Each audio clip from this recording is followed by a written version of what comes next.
방금 베를린에서 믿기 힘든 소식이 전해졌습니다. 유럽 방산의 자존심이라 불리는 독일의 안보 전문가가 30년 경력 처음으로 이렇게 말했어요. 내가 완전히 틀렸습니다. 한국은 우리가 알던 나라가 아닙니다. 지금 전 세계가 한국 무기를 사기 위해 줄을 서고 있습니다. 유럽의 폴란드, 루마니아, 에스토니아를 넘어 중동의 사우디, UAE, 이라크까지 대륙을 가리지 않아요. 그 결정적 이유가 바로 얼마 전 증명됐습니다. 2026년 봄 중동 하늘에서 미사일 190여 발이 격추됐습니다. 패트리어트도 아이언돔도 아니었어요. 바로 메이드 인 코리아, 대한민국이 만든 기적의 무기였습니다. 1970년 소총 한 자루도 못 만들던 나라가 60년 만에 세계 방산을 선도하는 나라가 됐습니다. 레오파르트2의 나라 독일 전문가가 직접 서울로 날아가 파헤친 그 60년의 기록. 도대체 이 나라는 어떻게 여기까지 온 걸까요? 지금 바로 공개합니다. 시작 전 구독과 좋아요 한번 눌러주시면 영상 제작에 큰 힘이 됩니다. 감동이방 오늘의 이야기 시작하겠습니다. 2026년 봄 중동 어딘가의 밤하늘에서 미사일 190여 발이 날아왔습니다. 그리고 거의 전부가 공중에서 불꽃이 됐어요. 격추율 90% 이상. 패트리어트도 아니었어요. 아이언돔도 아니었습니다. 이름도 생소한 무기였어요. 그 무기를 만든 나라 이름 앞에서 저는 한참을 멈춰 있었습니다. 대한민국? 저는 카이 브렌너입니다. 독일 연방의회 산하안보정책연구소에서 30년 넘게 일했어요. 나토 방산 체계를 분석하고 유럽 각국의 무기 획득 전략을 평가하는 게 제 일입니다.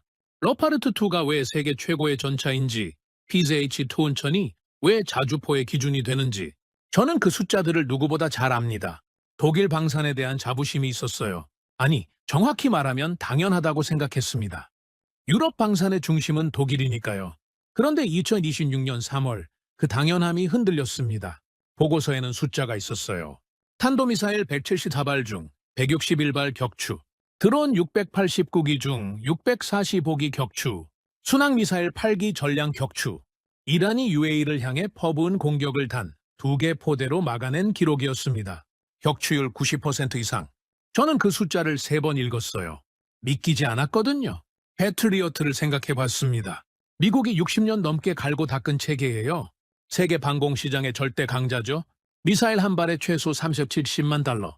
주문을 넣으면 납기까지 4년에서 6년을 기다려야 합니다. 유럽 각국이 방공체계를 확충하려 할 때마다 벽처럼 막혀있던 숫자가 바로 이거예요. 청웅2는 달랐습니다. 유도탄 한 발에 110만 달러, 패트리어트의 3분의 1 수준이에요. 납기는 9개월에서 12개월, 그리고 실전에서 90%를 막아냈습니다. 저는 파일을 닫지 못했어요. 더 불편한 건 따로 있었습니다. 제 옆 나라들이 이미 움직이고 있었거든요. 폴란드는 2022년부터 K2 전차, K9 자주포, FA-50 전투기를 대거 사들였어요. 누적 계약액만 34조 원이 넘습니다. 루마니아, 핀란드, 에스토니아, 노르웨이. 동유럽과 북유럽 전역에 한국제 자주포가 이미 배치돼 있어요.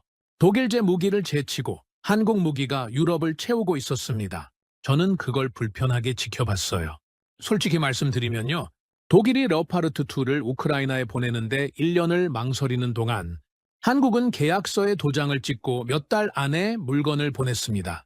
독일 방산이 정치적 논쟁에 발이 묶여 있는 사이 한국은 조용히 유럽 시장을 파고들었어요. 그 장면들이 마음 한켠에 걸려 있었는데 청궁2 보고서가 결정타였습니다. 탄도탄 요격은 차원이 다른 기술이에요. 전차는 땅 위에서 움직이는 표적을 상대합니다. 자주포는 좌표를 향해 포탄을 날리죠. 하지만 탄도탄 요격은 수십 킬로미터 상공에서 시속 수천 킬로미터로 날아오는 물체를 또 다른 미사일이 정면으로 맞받아치는 겁니다. 유도 오차가 1m를 넘으면 안 돼요. 이걸 독자 기술로 해낼 수 있는 나라가 전 세계에 몇 개나 될까요? 손에 꼽습니다. 미국, 러시아, 이스라엘. 독일은 그 목록에 없어요. 그런데 대한민국이 있었습니다. 저는 그날 저녁 연구소 동료에게 말했습니다. 한국을 제대로 들여다봐야겠어. 동료가 물었어요. 천궁2 때문에? 저는 고개를 저었습니다. 천궁2는 시작점일 뿐입니다. 이 나라가 어떻게 여기까지 왔는지가 궁금한 거예요. 러시아가 우크라이나 국경을 넘은 지 4년이 지났습니다. 유럽은 수십 년간 방산 예산을 깎아왔어요. 독일도 예외가 아니었습니다. 그 시간 동안 한국은 반대 방향으로 걷고 있었어요. 무언가 다른 선택을 했고 다른 결과가 나왔습니다. 그 차이가 어디서 시작됐는지 저는 알고 싶었어요. 베를린을 떠나 서울행 비행기에 올랐습니다. 서울행 비행기에 오르기 전날 밤 저는 지도를 펼쳐놓고 한참을 앉아 있었습니다. 우크라이나 국경선, 폴란드, 에스토니아, 라트비아, 리투아니아, 핀란드, 러시아와 맞닿은 나라들의 윤곽을 손가락으로 짚어봤어요. 2022년 2월 이전까지 이 선들은 그냥 지도 위의 선이었습니다. 그런데 러시아 전차가 국경을 넘은 순간부터 이 선들은 살아 움직이기 시작했어요. 유럽 전체가 같은 질문을 하기 시작했습니다. 다음은 어디인가? 독일도 예외가 아니었어요. 베를린에서 폴란드 국경까지 차로 2시간도 안 걸립니다. 폴란드 동쪽 끝에서는 지금도 포소리가 들려오는 나라가 있어요. 유럽이 수십 년간 평화에 취해서 방산 예산을 깎아온 대가를 지금 치르고 있습니다. 독일 국방부 창고에는 탄약이 며칠치 분량밖에 없다는 보고서가 나왔어요. 충격이었습니다. 유럽 최대 경제 대국이 전쟁이 나면 며칠을 버티지 못한다는 뜻이었거든요. 그래서 유럽 각국이 일제히 무기고를 채우기 시작했습니다. 그런데 문제가 생겼어요. 살 무기가 없었습니다. 정확히 말하면 살 수는 있는데 받을 수가 없었어요. 패트리어트 이야기를 다시 해드리겠습니다. 미사일 한 발에 3표 70만 달러, 납기 4년에서 6년, 지금 주문을 넣으면 2030년이 돼야 받을 수 있다는 뜻입니다. 2030년에 무기를 받는다고요? 러시아 전차가 폴란드 국경 앞에 서는데 2030년까지 기다려줄까요? 유럽 방산업체들도 마찬가지였어요. 수십 년간 생산 라인을 줄여왔거든요.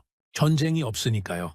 평화 배당금이라는 이름으로 국방 예산을 사회복지로 돌렸습니다. 그 결과가 지금 나타나고 있어요.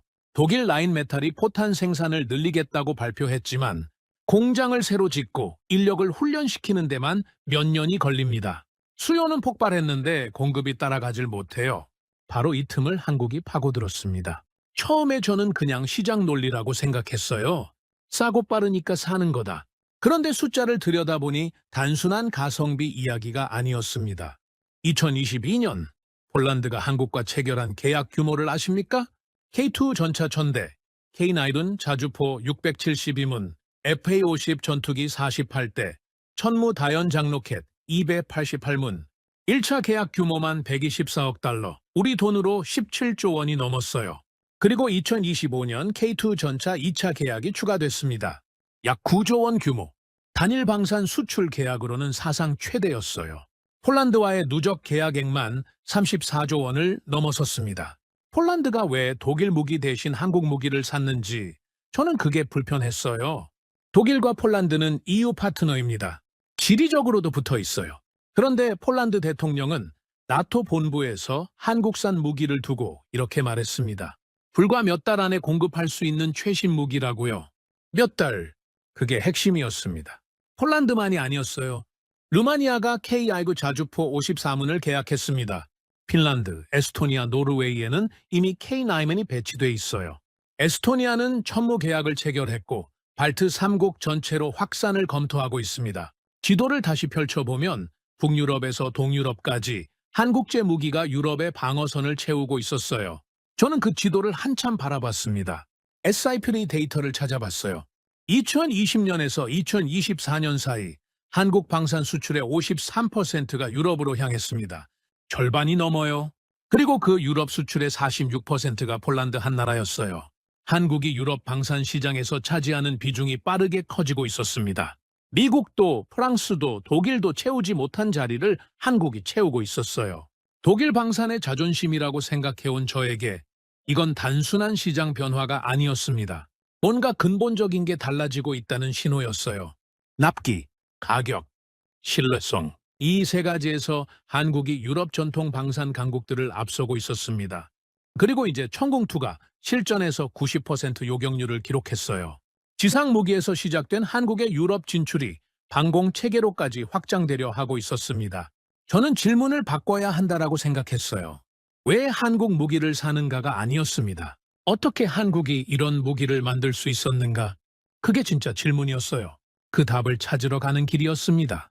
비행기가 인천을 향해 날아올랐습니다. 인천공항에 내렸을 때 첫 번째로 든 생각은 깨끗하다는 거였습니다. 공항이 깨끗한 건 당연한 거 아니냐고요? 그런데 이 깨끗함은 달랐어요. 동선이 명확하고 안내판이 정확하고 어디 하나 어수선한 구석이 없었습니다. 프랑크푸르트 공항을 30년 넘게 드나든 저로서는 솔직히 좀 당황스러웠어요. 유럽 최고라고 자부하던 공항보다 나았거든요. 작은 것에 놀랐다고 생각했습니다.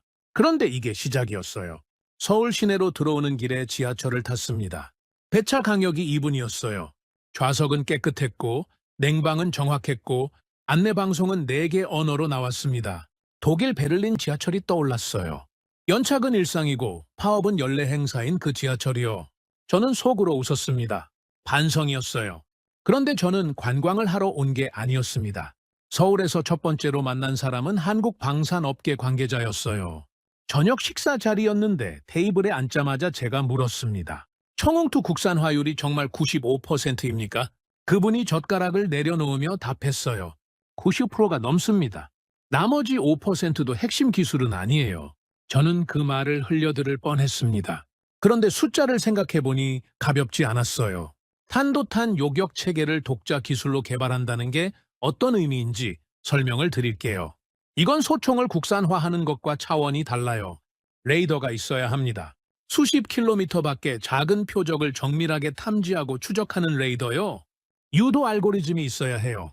날아오는 미사일의 궤적을 실시간으로 계산해서 요격탄이 어느 지점에서 만날지를 예측하는 소프트웨어입니다.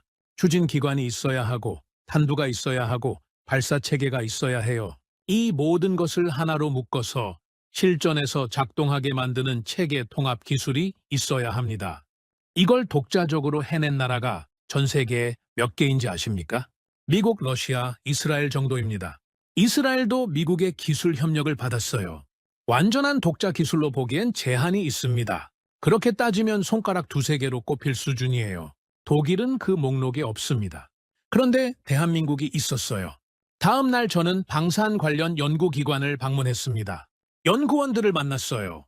솔직히 말씀드리면 만나기 전에 선입견이 있었습니다. 아시아 신흥국의 방산연구원이라면 어떤 이미지가 떠오르시나요? 저는 깔끔한 연구실에서 데이터를 분석하는 젊은 공학자들을 상상했어요. 어딘가 세련되고 정돈된 모습을요. 실제는 달랐습니다. 만난 연구원 중 한 분이 손등에 흉터가 있었어요. 오래된 화상 흉터처럼 보였습니다. 무슨 일이냐고 물었더니 담담하게 답했어요. 시험장 사고라고요. 유도탄을 다루는 분야는 폭발 계열이 많아서 항상 위험에 노출돼 있다고 했습니다. 흰 가운이 아니라 작업복 입고 무인도 시험장에서 일하는 게 일상이라고요. 서해 어딘가의 섬에서 탄이 날아가는 걸 지켜보고 데이터를 받아서 분석하고 다시 설계를 고치는 과정을 수십 년간 반복해 왔다고 했습니다. 저는 그 말을 들으면서 제 선입견이 부끄러워졌어요. 그분에게 물었습니다. 왜 이 일을 합니까? 잠깐 생각하더니 이렇게 답했어요. 나라를 지켜야 하니까요. 그게 전부입니다. 짧은 문장이었습니다. 그런데 가볍지 않았어요. 독일에서 저는 방산을 산업으로 봤습니다. 수출 전략이고 고용 창출이고 기술 경쟁력이에요. 그게 틀린 건 아닙니다. 하지만 그것만이 전부는 아닐 수 있다는 생각을 처음으로 했어요. 이 나라 연구원들에게 무기는 생존의 문제였습니다. 국경 너머에 언제든 위협이 존재하는 나라에서 무기를 만드는 일은 추상적인 국가 안보가 아니라 내 가족이 사는 땅을 지키는 일이었어요. 그 무게가 달랐습니다. 또 한 가지가 마음에 걸렸어요. 한국이 처음부터 이걸 잘한 건 아니라는 겁니다. 국방과학연구소가 창설된 건 1970년대였어요. 소총 한 자루도 제대로 못 만들던 시절이었습니다. 그로부터 50년이 넘게 걸렸어요. 수십 년간 선진국 문을 두드리며 기술을 배우러 다녔고 안 알려주면 스스로 만들어냈고 그렇게 쌓인 것들이 지금 천궁투가 됐습니다. 유럽이 방산 예산을 깎아온 그 수십 년 동안 이 나라는 반대 방향으로 걷고 있었어요. 저는 그날 숙소로 돌아오면서 생각했습니다. 나는 천궁투라는 무기를 보러 왔는데 사실은 그 무기를 만든 사람들을 보고 있는 것 같다고요. 그리고 그 사람들 뒤에 있는 이 나라 전체를요. 선입견이 흔들리고 있었습니다. 연구원을 다시 만난 건 사흘째 되던 날이었습니다. 오전에 잠깐 시간이 있다고 해서 근처 커피숍에서 만났어요. 저는 준비해온 질문이 하나 있었습니다. 며칠 전부터 머릿속을 떠나지 않던 거였어요. 한 가지 이해가 안 되는 게 있습니다. 한국은 미사일 지침이라는 걸로 수십 년간 사거리 제한을 받았다고 들었어요. 그런데 제한이 풀리자마자 바로 성공했다는 거잖아요? 어떻게 그게 가능합니까? 연구원이 커피잔을 내려놓으며 잠깐 생각했습니다. 그리고 이렇게 말했어요. 수능을 못 보게 했던 겁니다. 실력은 이미 됐는데 저는 그 비유가 단번에 와닿지 않았어요. 수능이 뭔지 몰랐거든요. 설명을 들었습니다. 한국의 대학 입학 시험이라고 했어요.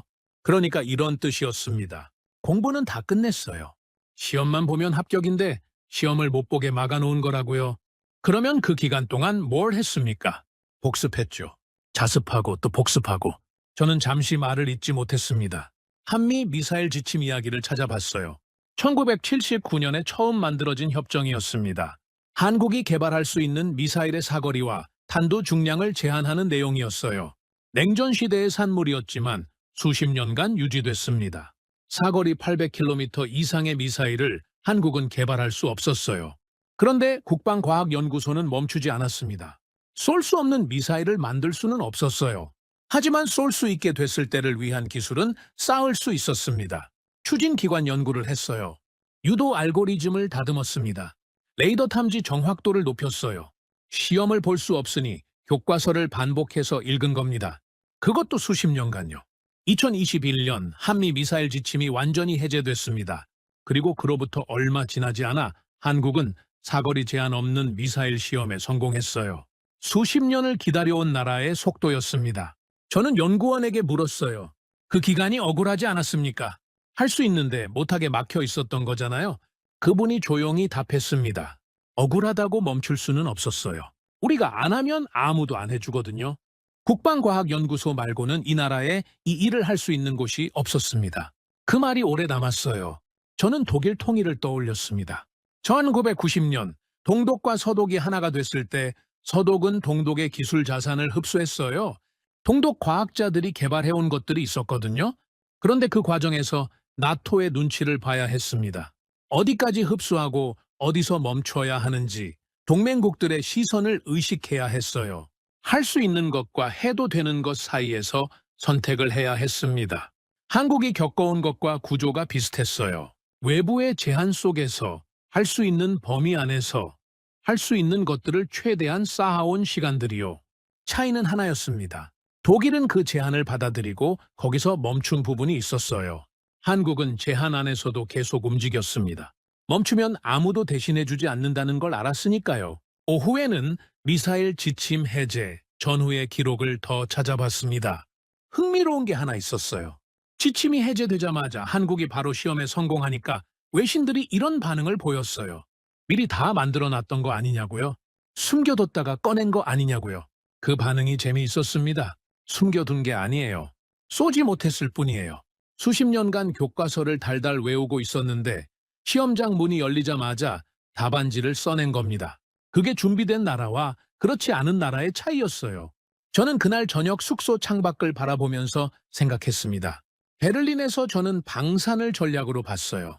어떤 무기를 어떤 나라에 팔고 어떤 기술을 확보하고 어떤 동맹과 협력할 것인가. 그런데 이 나라 연구원들에게 방산은 전략이 아니었습니다. 사명이었어요. 그 차이가 30년을 만들었을지도 모른다는 생각이 들었어요.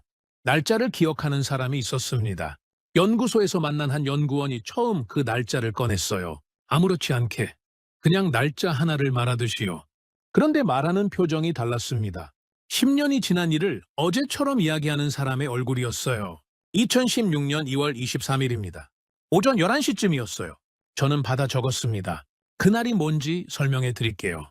국방과학연구소 창설 이후 수십 년의 유도무기 개발, 역사에서 탄도탄을 실제로 요격하는 교전 시험을 처음 수행한 날입니다. 두 발의 유도탄을 날려서 서로 직접 교전하는 시험. 한국 역사상 처음 있는 일이었어요. 저는 그 시험이 어떤 건지 먼저 설명을 들었습니다. 탄도탄 요격이 왜 어려운지 아십니까? 숫자로 말씀드리겠습니다. 표적이 되는 탄도미사일의 속도, 그리고 요격탄의 속도, 두 물체가 서로를 향해 날아올 때 상대 속도는 2배가 됩니다. KTX가 시속 300km로 달리죠. 그 KTX 두 대가 서로를 향해 달려오는 속도의 30배가 넘는 속도로 두 물체가 접근하는 겁니다. 그 순간 유도 오차는 1m 이내여야 해요. 수십 킬로미터 밖에서 출발한 두 물체가 광활한 하늘 어딘가의 한 점에서 만나야 합니다. 그 점을 미리 계산해서 요격탄을 보내는 거예요. 연구원이 말했습니다. 쉽게 말하면 아무것도 없는 하늘에 점 하나를 찍어놓고 거기서 만나겠다고 약속하는 겁니다. 표적도 움직이고 우리 탄도 움직이는데 저는 그 설명을 들으면서 잠깐 눈을 감았습니다. 그게 가능한 일인가 싶었거든요. 2016년 2월 23일로 돌아갑니다. 그날 시험장에 있던 연구원들이 가장 걱정한 건 명중이 아니었어요. 안전이었습니다. 두 발의 유도탄이 공중에서 직격하면 파편이 퍼집니다. 서해 시험장 주변에 선박이 있으면 안 됐어요. 안전 통제를 위한 시나리오를 짜고 그 시나리오대로 모든 시스템이 맞아떨어져야 했습니다. 변수가 하나라도 어긋나면 시험 자체가 위험해지는 상황이었어요. 그날 저희는 명중할 거라는 생각보다 안전하게 끝나기를 바라는 마음이 더 컸습니다. 모든 절차가 계획대로 진행됐어요. 그리고 공중에서 불꽃이 일었습니다. 직격이었어요. 탄도탄 없는 탄이기 때문에 불꽃이 일면 직격한 겁니다. 그 순간 시험장에 있던 연구원들의 반응이 궁금했습니다. 환호성이 바로 나왔습니까? 연구원이 잠깐 웃었어요. 아니요! 한참 뒤에 나왔습니다. 우리도 놀랐으니까요. 저는 그 말이 좋았습니다. 수십 년을 준비한 사람들이 막상 성공하는 순간 말을 잃었다는 거잖아요. 예상했던 결과인데도 눈앞에서 벌어지니까 현실로 느껴지지 않았던 거예요. 그 순간의 침묵이 어떤 환호성보다 무거웠을 것 같았습니다.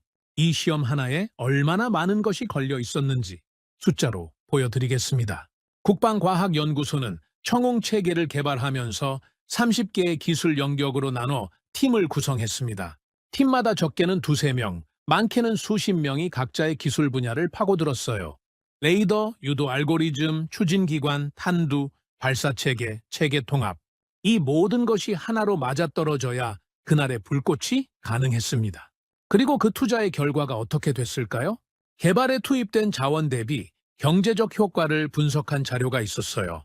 투자 대비 경제 효과 8배에서 9배. 무기 하나가 만들어낸 수출 계약, 고용 창출, 기술 파급 효과를 합산한 수치입니다. 천공2 하나로 UAE, 사우디아라비아, 이라크의 수출 계약이 이어졌어요. 사우디와는 4조 2천억 원, 이라크와는 3조 7천억 원 규모였습니다. 그리고 2026년 2월 실전 성과가 나오면서 추가 수요는 더 폭발하고 있었어요. 저는 그 숫자들을 보면서 생각했습니다. 독일이 방산 예산을 논의할 때마다 경제적 효과를 따집니다. 고용이 몇 명이고 수출이 얼마고 GDP 기여가 어느 정도인지요. 그런데 그 계산을 하기 전에 먼저 필요한 게 있었어요.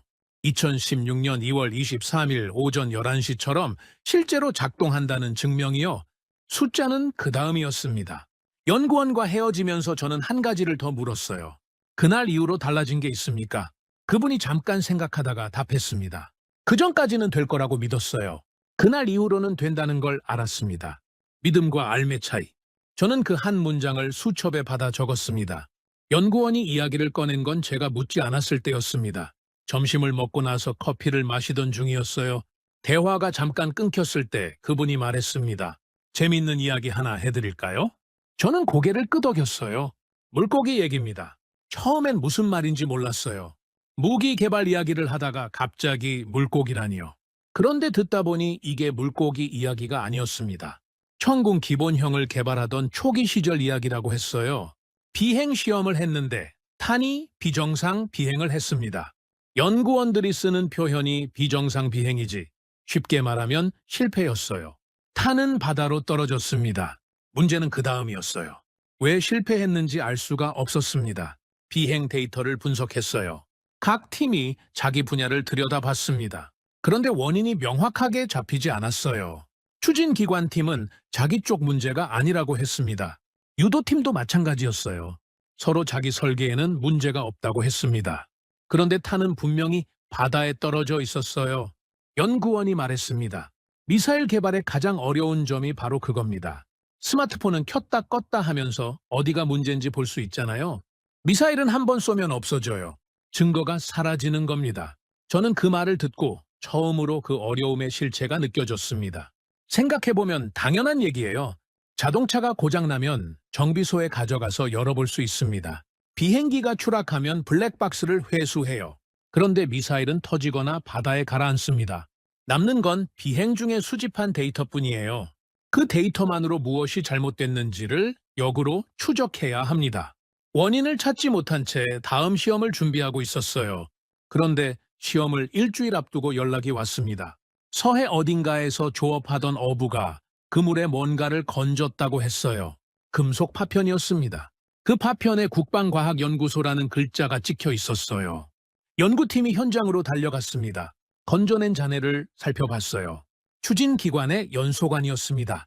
그리고 거기에 구멍이 나 있었어요. 구멍 하나가 모든 걸 설명했습니다. 추진기관팀이 아니라고 했던 게 바로 그 연소관 문제였어요. 연소 과정에서 이상이 생겼고 그게 비정상 비행으로 이어진 겁니다. 수개월간 찾지 못하던 원인이 어부의 그물 하나로 해결됐어요. 저는 그 이야기를 들으면서 한참 웃었습니다. 그런데 웃음 뒤에 묵직한 게 남았어요. 행운이라고 부를 수 있겠죠. 맞습니다. 어부가 그 바다에서 조업하지 않았다면, 그물을 그 위치에 던지지 않았다면 잔해는 영영 바닷속에 있었을 겁니다. 그랬다면 원인을 모른 채 다음 시험을 진행했을 거예요. 그런데 저는 이걸 단순한 행운으로 보지 않았습니다. 행운이 오려면 먼저 그 행운을 알아볼 수 있어야 해요. 어부가 파편을 건졌을 때 그냥 버릴 수도 있었습니다. 쓸모없는 금속 조각이니까요. 그런데 거기서 국방과학연구소라는 글자를 읽고 신고를 했어요. 연구팀이 달려가서 그게 연소관임을 알아봤고 거기서 구멍을 발견했습니다. 그 연결고리 하나하나가 맞아떨어진 거예요. 준비된 사람만이 행운을 알아봅니다. 이 나라 연구원들은 수십 년간 그런 사람들이었어요.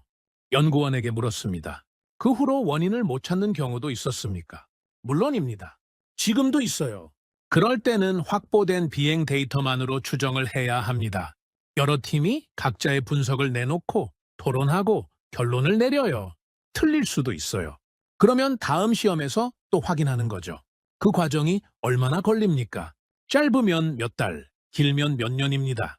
저는 그 말을 듣고 독일 방산 개발 과정을 떠올렸습니다. 예산이 삭감되면 일정이 밀리고, 일정이 밀리면 기술이 흩어지고, 기술이 흩어지면 다시 모으는데 또 시간이 걸립니다. 그 악순환 속에서 독일이 이뤄온 것들이 있었어요. 이 나라는 달랐습니다. 느릴 수는 있었어요. 돌아갈 수는 있었습니다. 그런데 멈추지 않았어요.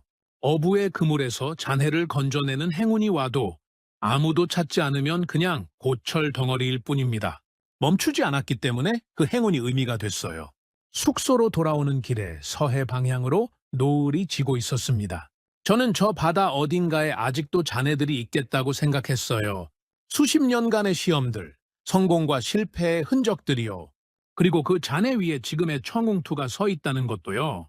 이 나라는 운도 실력으로 만든다는 생각이 들었습니다. 마지막 날 오전, 저는 국방과학연구소의 역사 자료를 훑었습니다. 1970년, 창설 연도입니다. 그 해 한국의 1인당 국민소득이 얼마였는지 아십니까? 279달러였어요. 지금 독일의 1인당 국민소득이 5만 달러가 넘습니다. 1970년 한국은 지금 독일의 200분의 1도 안 되는 나라였어요. 그 나라가 국방과학연구소를 만들었습니다. 소총 한 자루도 제대로 못 만들던 시절이었어요. 처음엔 70876 부대라는 이름이었다고 합니다. 군부대 번호처럼요. 1970년 8월 6일 창설됐다고 해서 붙은 이름이에요. 간판에 국방과학연구소라고 쓸 수도 없었습니다. 대전기계창, 그런 이름으로 위장했어요. 존재 자체를 숨겨야 했던 시절이었습니다. 그 시절 연구원들이 어떻게 일했는지 자료를 보면서 저는 한참 멈춰 있었어요. 해외 선진국 문을 두드렸습니다. 기술을 가르쳐 달라고요. 돌아온 답은 대부분 거절이었어요. 안 알려준다고 했습니다. 무기 기술은 국가 보호 기술이거든요. 살 수는 있지만 원리는 안 알려줍니다. 그러면 직접 만들어야 했어요. 실패하면 다시 하고 또 실패하면 또 다시 했습니다. 그 과정에서 정년퇴직한 연구원들이 있어요. 자기가 개발한 무기가 실전에서 작동하는 걸 보지 못하고 떠난 분들이요. 1970년대에 입소한 연구원이 2000년대에 퇴직하면 천궁2가 UAE 하늘에서 불꽃을 만드는 2026년을 보지 못합니다. 씨앗을 심고 열매를 못 보고 간 사람들이에요. 연구원에게 그 이야기를 꺼냈더니 잠시 말이 없었습니다. 그리고 조용히 말했어요. 선배님들이 쌓아오신 것 위에 저희가 서 있는 겁니다. 저희가 지금 하는 것도 마찬가지예요. 다음 세대가 가져갈 겁니다. 그 말이 한 세대를 넘어선 프로젝트의 본질을 담고 있었습니다. 연구원들이 일하는 환경 이야기도 들었어요. 영화에서 무기 연구원이라고 하면 흰 가운 입고 깨끗한 실험실에 있는 이미지를 떠올리죠. 실제는 달랐습니다. 섭씨 영하 32도의 혹한 시험장에서 장비를 점검합니다. 반대로 섭씨 40도가 넘는 혹석이 야외 시험장에서 일하기도 해요. 서해 무인도 시험장을 오가며 작업복 입고 타니 날아가는 걸 지켜봅니다. 하루 종일 장비 옆에 붙어 있다가 데이터를 들고 돌아와 밤새 분석해요. 영하 32도 이야기를 해드릴게요. 한 연구원이 챔버 시험을 하던 날이었습니다. 시험 대상 장비를 영하 32도에서 하루 종일 얼립니다. 속까지 완전히 그 온도가 되도록요. 그리고 그 상태에서 작동 여부를 확인해야 해요. 그 연구원이 방한복을 제대로 갖추지 않고 챔버 안에 들어갔습니다. 장비를 확인하고 나왔는데 밖은 영상 32도 여름이었어요. 60도의 온도 차이를 한 번에 맞은 겁니다. 다음 날 바로 몸살이 났다고 했습니다. 무기도 그 온도를 견뎌야 합격이에요. 사람이 몸살 나는 환경을 무기는 아무렇지 않게 통과해야 합니다. 그게 한국이 수출하는 무기가 어떤 나라에서든 작동하는 이유였어요. 그리고 정부 이야기를 빼놓을 수 없습니다. 60년입니다. 국방과학연구소가 창설된 1970년부터 지금까지요. 그 시간 동안 한국의 정권은 여러 번 바뀌었습니다. 어떤 정부는 더 많이 투자했고 어떤 정부는 덜 투자했어요. 그러나 투자 자체를 멈춘 적은 없었습니다. 역대 대통령들이 연구소를 방문해서 연구원들을 격려했어요. 국가가 이 일을 중요하게 여긴다는 신호를 보낸 겁니다. 독일과 비교하면 차이가 컸어요. 독일은 냉전이 끝난 1990년대부터 방산 예산을 꾸준히 줄였습니다. 평화의 시대가 왔다고 판단했거든요. NATO가 있으니까 우리는 외교와 경제에 집중하자는 논리였어요. 그 결과가 2022년 러시아 침공 이후 드러났습니다. 탄약은 며칠치, 장비는 노후화, 생산 라인은 축소. 30년간 깎아온 예산의 청구서가 한꺼번에 날아왔어요. 한국은 반대였습니다. 위협이 사라진 적이 없었거든요. 국경 너머에 언제나 위협이 존재하는 나라에서 방산 투자는 선택이 아니었어요. 그 절박함이 60년을 이어왔습니다. 그 결과가 지금 숫자로 나타나고 있어요. 한때 한국 연구원들은 해외 방산 전시회에 가면 질문하기 바빴다고 했습니다. 이건 어떻게 작동합니까? 저건 왜 이렇게 설계했습니까? 물어봐도 잘 안 알려줬어요. 그런데 지금은 달라졌습니다. 반대로 묻기 시작했어요. 너희는 어떻게 했어? 우리도 배우고 싶은데. 한국이 먼저 질문을 받는 나라가 됐습니다. SIPRE 데이터를 다시 봤어요. 2020년에서 2024년 사이 한국의 세계 방산 수출 시장 점유율 2%였습니다. 숫자만 보면 작아 보여요. 그런데 그 2%가 어디서 왔는지를 알면 다릅니다. 1970년 소총도 못 만들던 나라가 60년 만에 탄도탄 요격 체계를 독자 개발해서 세계 시장에 내놓은 2%입니다. 저는 그날 오후 연구소 근처를 걸으면서 생각했어요. 독일이 방산 예산을 줄이던 그 수십 년 동안 한국은 반대 방향으로 걷고 있었습니다. 같은 시간이 흘렀는데 방향이 달랐어요. 그 방향의 차이가 지금 이 간극을 만들었습니다. 천궁2가 UAE 하늘에서 90%를 막아낸 그 간극이요. 부럽다는 말은 쉽게 나오지 않았어요. 하지만 배워야 한다는 말은 분명했습니다. 베를린으로 돌아오는 비행기 안에서 저는 수첩을 펼쳤습니다. 열흘간 받아 적은 것들이 빼곡했어요. 숫자들, 날짜들, 연구원들의 말들. 저는 그것들을 한 줄씩 다시 읽었습니다. 인천공항의 첫인상부터 서해 노을까지. 그런데 읽다 보니 이상한 게 있었어요.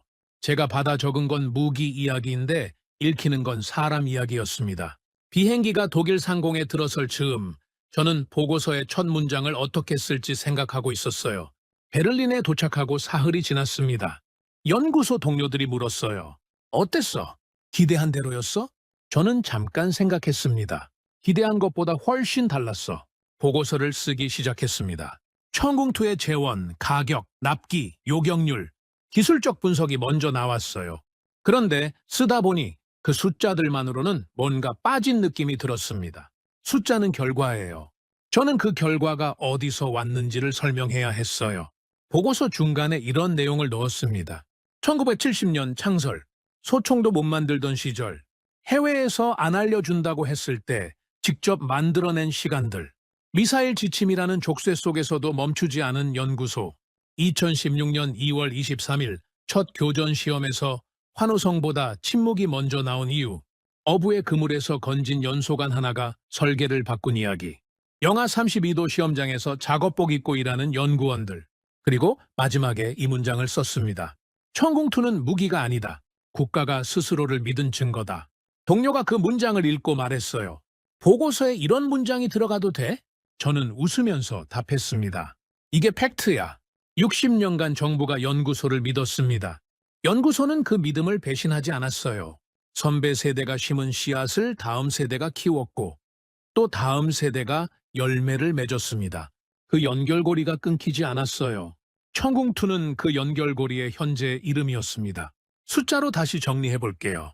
패트리어트 한 발 370만 달러, 납기 4년에서 6년, 천궁2는 110만 달러에 9개월에서 12개월, 폴란드 누적 계약 34조 원, 루마니아, 핀란드, 에스토니아, 노르웨이에 이미 배치된 K9, UAE, 사우디, 이라크로 이어지는 천궁2 수출, 투자 대비 경제 효과 8배에서 9배, 그리고 2026년 2월 28일 실전 요격률 90% 이상. 이 숫자들이 어디서 왔는지 저는 이제 압니다.